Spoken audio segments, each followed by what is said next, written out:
up on Vegas Nation Blitz, the Raiders welcome fans to Allegiant Stadium with a thrilling overtime victory. We'll break down how the Raiders came away with the win. We've never made things easy on ourselves. More fast takes and smart coverage coming up on Vegas Nation Blitz. Powered by the Las Vegas Review-Journal, this is Vegas Nation Blitz.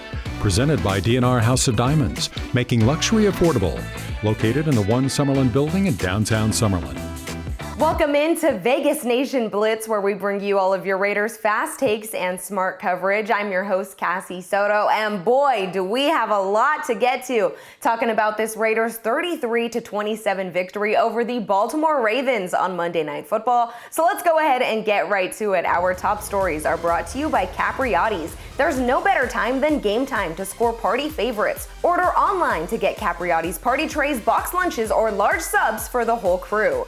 Can you recall anything like this in your career? I died and woke up and died again, and I was like a cat. I had multiple lives tonight. I don't like playing like that. It was tough, but again, we did a lot of really good things to win that football game.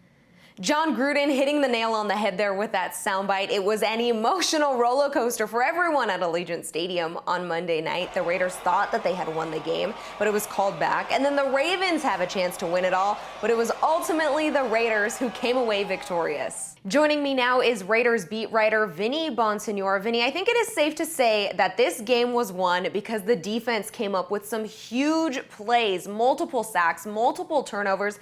This Raiders defense just feels and looks different already after week one. Yeah, we've been talking about that really going back to OTAs and certainly through training camp. And, you think you see it out on the practice field, but until they get on the field, you can't make the complete call. But it sure looked like, based on what they did Monday night, that this defense is in the is headed in the right direction. You mentioned 2 turnovers, 3 sacks, and 9 out of the 12 times that the Ravens lined up on third down, the Raiders got them off the field. Well, those are 3 categories that in each of them, the Raiders were 3rd worst in the NFL last year, 3rd worst in turnovers, 3rd worst in sacks, 3rd worst in getting teams off the field on third down. Already a promising sign that they got those 3 categories turned around, because that's how you win football games defensively, by making plays, coming up with turnovers, getting teams off the field, and getting to the opposing quarterback.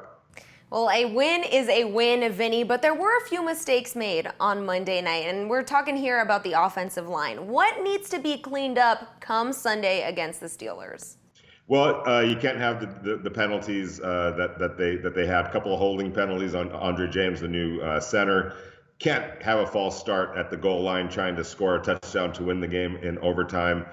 You've got to be in sync with your quarterback. Andre James and Derek Carr, a mishap on a shotgun snap that cost the Raiders 15 yards, knocked them out of field goal range in the first quarter.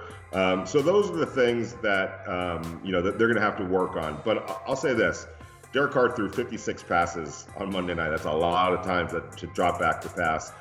3 sacks, you got to get that cleaned up, but 3 sacks in 59 pass attempts or dropbacks is really not that bad, especially against a great defensive front like the Baltimore Ravens. So it was spotty, but there were also some good things to come out of Monday night, and I think some things to build on. Now, of course, there were some injuries. Looks like Denzel Good is lost for the year with an ACL injury.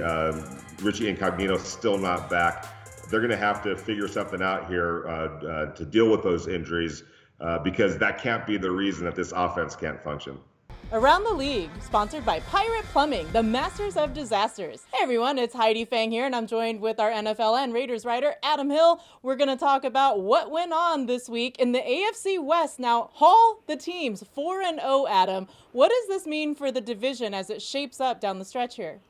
Yeah, I think it says what a lot of us thought coming into the season, that this is a very good division with some really, really good football teams.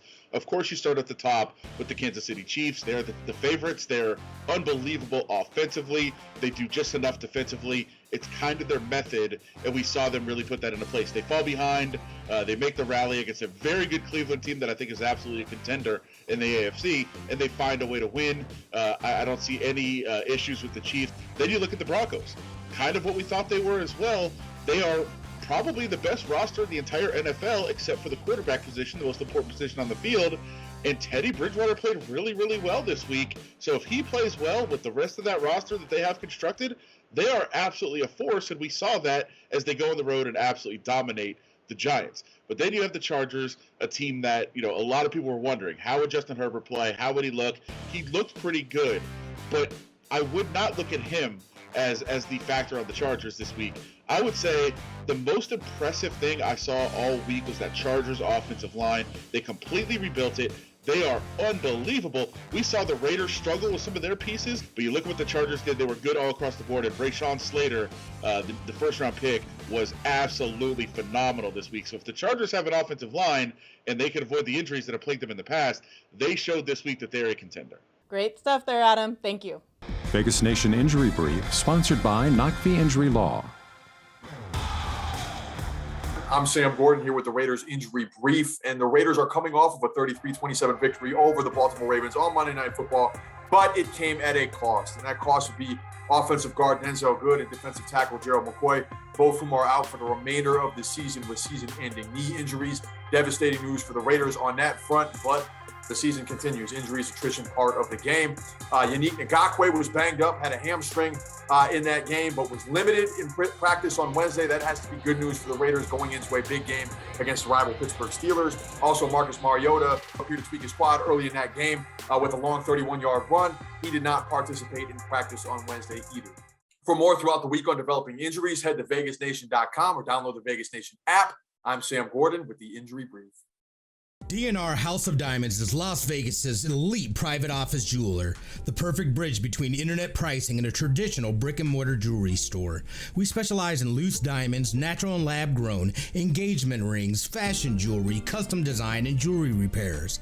We operate by appointment in our beautiful offices in the One Summerlin building, downtown Summerlin. Our great relationships with the world's largest diamond wholesalers and our low overhead saves you hundreds, if not thousands, on your purchase. Now let's go ahead and check out some of the best in Raiders social media, starting with the love the city was showing leading up to game time. We have the Sphinx at the Luxor donning a Raiders eye patch, very fitting. We also had chocolate Raiders sculptures at the Aria, Darren Waller getting a behind-the-scenes look at himself in chocolate form before the display went public. The Golden Knights with a shout out to the Silver and Black, and the Las Vegas Aces, who won a game just a few hours before kickoff, crossed the street to attend the opener. Also a few hours before kickoff, Ice Cube had this message for Raider Nation. What I want to say to the Raider Nation, keep repping. We got us a new arena. All we need is that Super Bowl ring, baby. Yo, keep pumping up the Raiders, man. Get them ready to play, and we're going to take it all the way to Los Angeles to the damn Super Bowl. Yay. And I approve this message. Sports business reporter Mick Akers got the crowd swarming Cube after his performance at halftime with Too Short. Too Short also performed at Marshawn Lynch's Beast Mode experience this weekend.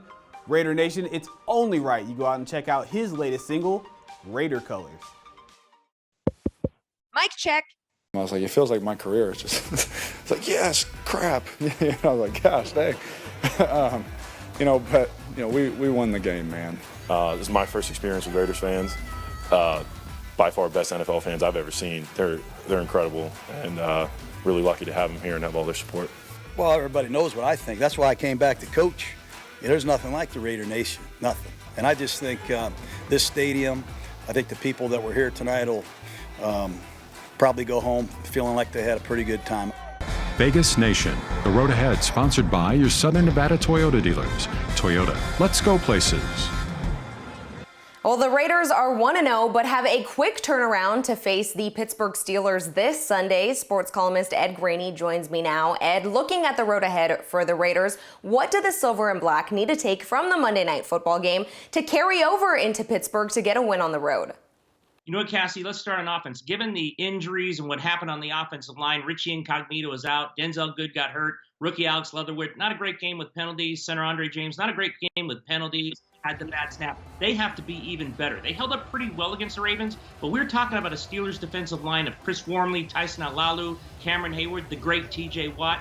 that offensive line better be really good come Sunday to keep Derek Carr upright. Now, on the other side of the ball, defensively, Raiders have to get after Big Ben. The Raiders did a really good job bringing pressure against Lamar Jackson, a much more mobile quarterback than Big Ben Roethlisberger. So if they keep that up, we don't know about the injury yet to Yannick Ngakoue in terms of his hamstring, but Maxx Crosby and others, they have to get after Big Ben Roethlisberger. And if they do so, rookie running back Najee Harris last week, he wasn't very good against Buffalo. I think they have a really good chance of flustering Big Ben, and that'll go a long ways towards the Raiders being 2-0 and picking up a win in Pittsburgh. Thank you so much for tuning in to Vegas Nation Blitz. We hope you join us on Saturday for Vegas Nation Game Day as we help get you ready for the Raiders matchup versus the Steelers. For more Raiders coverage until then, head on over to vegasnation.com. For our entire Vegas Nation crew, I'm Cassie Soto. Thank you so much for watching. Join the action with the Las Vegas Review-Journal's Pro Football Contest. Predict each week's winning team for a chance to win a $25 gift card from presenting sponsor Capriati's or a $30 gift card from Big Dogs Brewing Company. Sign up today at lvrj.com/profootball. Powered by the Las Vegas Review-Journal, this is Vegas Nation Blitz. Presented by D&R House of Diamonds, making luxury affordable. Located in the One Summerlin building in downtown Summerlin.